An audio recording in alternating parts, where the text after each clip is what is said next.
শুভ ভাতৃদ্বিতীয়া বন্ধুরা। আর ভাবতেও পারিনি যে এত আনন্দের মধ্যেও এতটা দুঃখ এসে যাবে আজকের দিনে আমাদের। কিন্তু যতক্ষণ আনন্দ করছি তোমাদের সঙ্গে ততটাই আনন্দ আমরা শেয়ার করছি। আজ আমার মেয়ে, তাদের ভাই, দাদাদের একটাও ভাই নেই, সবাই দাদা, তাই ছোট থেকে বড় থেকে সাজিয়েছি। পরে বিস্তারিত আলোচনা করব অবশ্যই। একে একে সবাইকে ফোঁটা দিচ্ছে। প্রথমে ওর দাদা শোনা বসেছে, ছোট থেকে শুরু।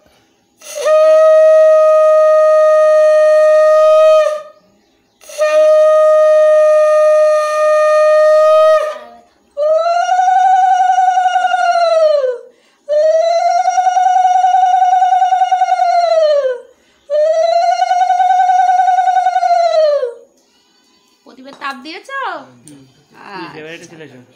এই যে আমার সোনার ভাই, ওইটা ছোট ভাই, মেজো ভাই, সেজো ভাই। এই ছোট ভাই, তারপরে কি মেজো? না ন সেজো, না ন সেজো, তারপরে মেজো, এই বড়া, এই বড়া।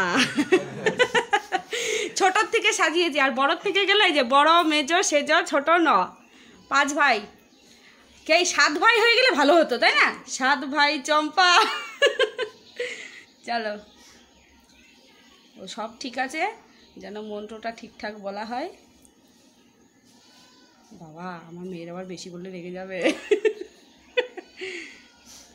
বড়দেরকে প্রণাম করবে। হ্যাঁ, তোরা কিছু জানিস নাকি? তাই আমার মেয়ে সব জানে। হ্যাঁ,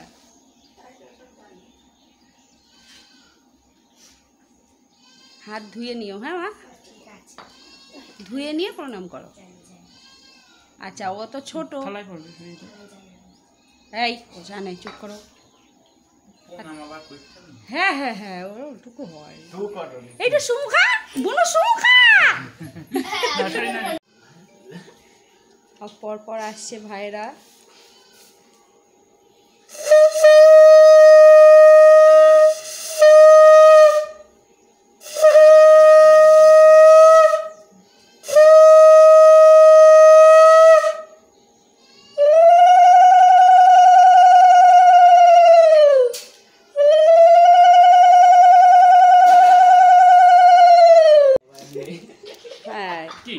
একটা করে মানি ব্যাগ।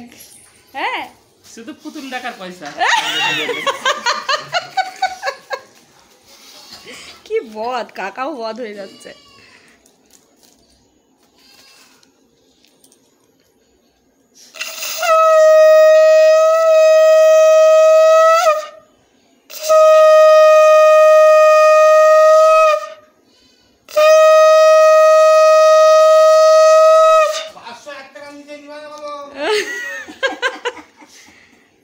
তাই তো।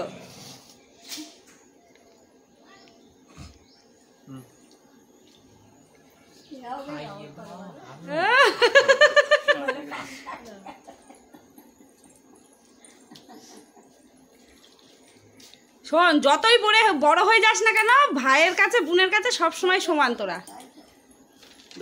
ও বাবা, ওই যে মানি ব্যাগটা। ও বাবা, ও বাবা, দিয়ে দাও দাদা ভাইয়ের।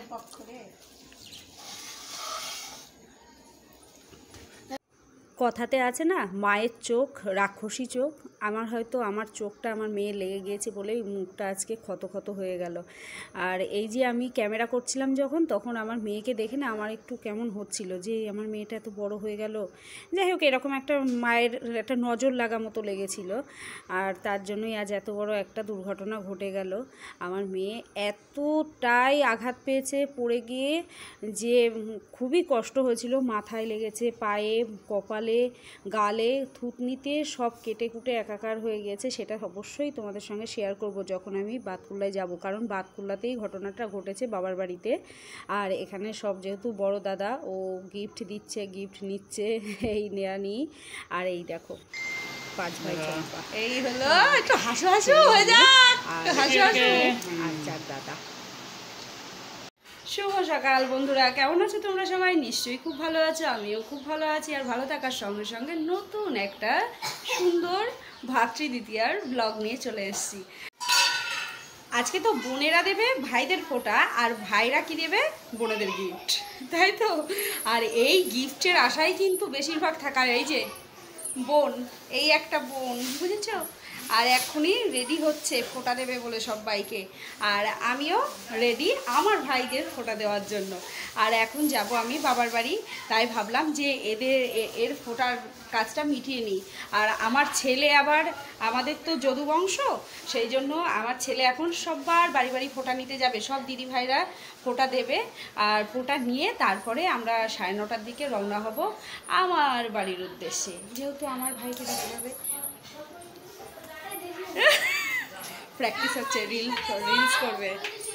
ও ভাই এবার ডিশ সব দেওয়ার। চলো আমি রেডি। এই দেখো বন্ধুরা, এই শাড়িটা পরে নিলাম, অষ্টমীর দিন পরেছিলাম না শাড়িটা, ভালো লাগছে? হ্যাঁ ভালো লাগছে। এ যাবে না, এ পাবলিক যাবে না আমাদের সঙ্গে, ও যাবে ওর দিদির কাছে ফোঁটা দিতে। আর এই যে আমার ছেলে টুকুস টুকুস টুকুস টুকুস।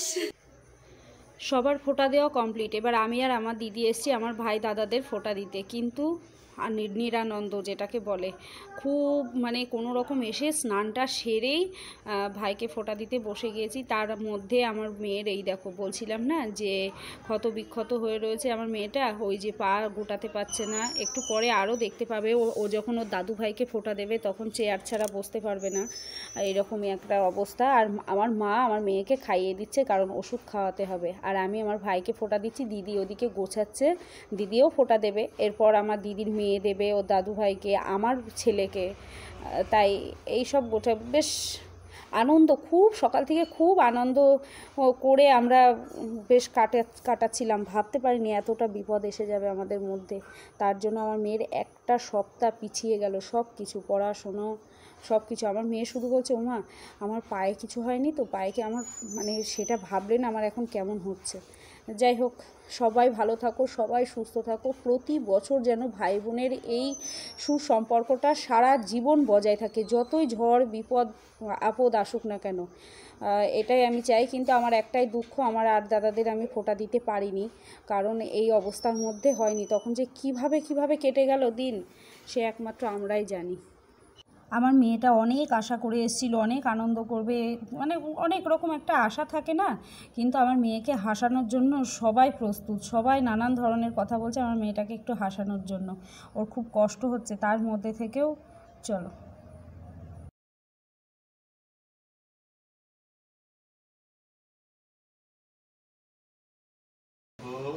সুস্থ থাকো, ছটফট কম করো। তুমি একটু আমার মেয়ের প্রদীপে তাপ দিয়ে দাও। যত আয়ু তুমি নিয়ে নাও। ভালো হবে। গিফট। ও বড় মুখ কালি কেন? ও বাবা। এটা হাসা।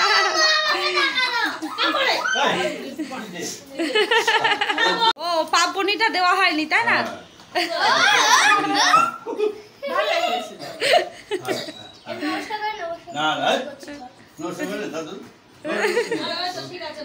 সরবি তো দিদি তুই।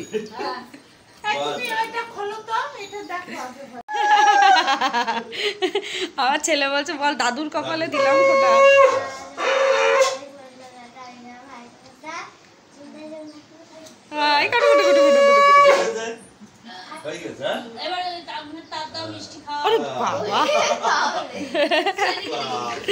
বাবা তাপ দেওয়া কি? হ্যাঁ মিষ্টি খাইলে খাওয়াই দিতা। যা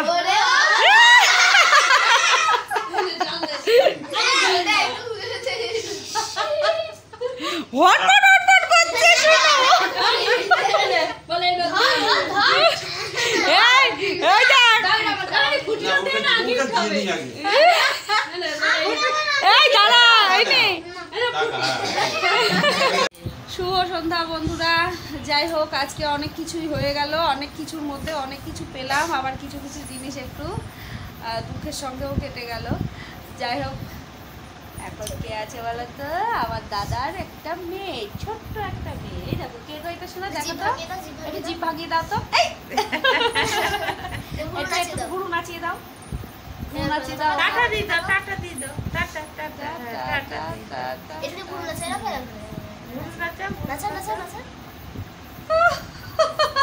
চোখ মেরে দাও। ও একটু হেসে দাও তো, হো হো করে ওদেরকে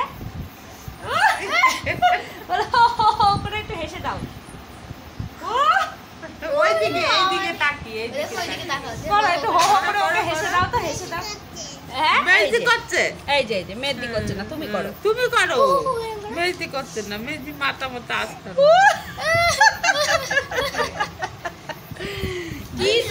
কি দুষ্টু জানো না।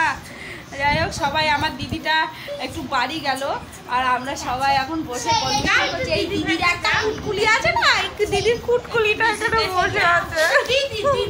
ওর নাকি এই গিটের মধ্যে কষ্ট হচ্ছে। ও আর আমার ছেলেটাও ওখানে। বিকেলবেলা থেকে অনেক গল্প হলো, অনেক আড্ডা হলো। আর ওইটা দেখছো আমাদের স্কুল মাঠ, সামনেই স্কুল মাঠ আমাদের। এই যে বাড়ির জমিটা শেষ আর স্কুল মাঠে সব লাইট জ্বলে, সেই লাইটটা জ্বলছে বলে দেখো মনে হচ্ছে কি আলো। তাহলে এই তো এখন হবে বিকেলবেলা কি করেছি জানো তো, গরম গরম। আর একটু দাঁড়াও কথা বলে নি, নাহলে তোমার কথাটাই ভিতরে ঢুকে যাবে, তাই না? আর গরম গরম বিকেলবেলাটা, দুপুরবেলা গরম গরম ভাত তো খেয়েছেই, তারপরে আবার বিকেলবেলা 5:30টার দিকে গরম গরম ভাত করে দিয়েছি, মাংস দিয়ে সবগুলোকে খাইয়ে দিয়েছি। এখন পুরো ঠান্ডা। এখন দিদির মেয়ে বলছে পাস্তা খাবে। আমি বলছি না, পাস্তা এখন খাওয়া হবে না, পাস্তা হবে আগামীকাল সকালবেলা খাওয়া। এখন আবার ওই ভাত অল্প করে মেখে সব খাইয়ে দেবো। এখন ঘড়ির কাটা 7:30 বাজে, আর একটু পরে খাইয়ে দেবো, দিলে আমার ডিউটি শেষ। এই 3টে বাচ্চা সামলানোর দায়িত্ব আজকে আমার। আর আমার বাচ্চাটা তো একটুখানি ঘটমটো হয়ে গেছে, আমার বাচ্চাটা, আমার মেয়ে বাচ্চাটা। যাই হোক, এখন অনেকটাই ভালো আছে, সুস্থ আছে। আর আমরা বেশ এতক্ষণ আমি আর আমার মেয়ে হাঁটছিলাম ওই রাস্তাটা। যতই বাবার বাড়ি আসি না কেন আমারও অপরিচিত লাগছে এখনও। আসলে ওই দিকটা যাওয়া হয় না তো, এই মনে হয় হাতে গোনা কত মাস পর সব এলাম। ওই রাস্তাটায় যাবো তো মনে হচ্ছে যেন কেমন একটা অচেনা। আর কুয়াশা পড়ছে, খুব ঠান্ডা লেগে যাবে। তাহলে এই তো খাওয়ার পরে সব শেষে একটু টাটা করে দাও, টাটা করে দাও, টাটা সবাই টাটা করে দাও। এই যে একটু ফ্লাইং কিস দিয়ে দাও, এরকম করে দাও। ছেড়ে দাও। হ্যাঁ এই যে এরকম করে দাও।